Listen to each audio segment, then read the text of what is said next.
Ah, bourbon, America's native spirit. It's smooth, it's bold, and just like your Uncle Jerry at Thanksgiving, it gets more interesting the longer it sits. But did you know bourbon has rules? Like actual laws.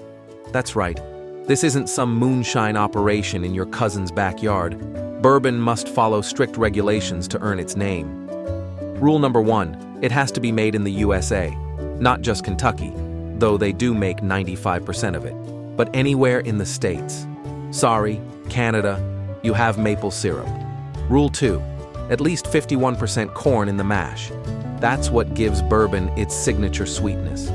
So if you ever taste a bourbon and think, that's corny, you're not wrong.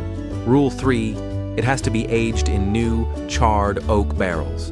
No hand-me-down barrels allowed. Whiskey is fancy like that. Now here's a fun fact. Bourbon doesn't have to be aged for a specific number of years, but if it's labeled straight bourbon, it's been aged at least 2 years. And if it's under 4 years, they gotta tell you. Transparency, people. And speaking of rules, did you know there's no such thing as bourbon on the rocks in Kentucky? They just call it a mistake. Kidding. Kinda. Drink it how you like it. Neat on ice or mixed in a cocktail, bourbon doesn't judge. But if you put it in a soda, don't be surprised if a distiller somewhere sheds a single tear. Bourbon's history is filled with legends.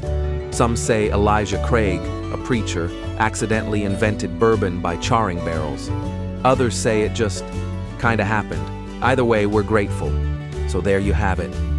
Bourbon, America's gift to the world, along with jazz, baseball, and irrational confidence. Now go forth, share your knowledge, and remember, sip responsibly, my friends.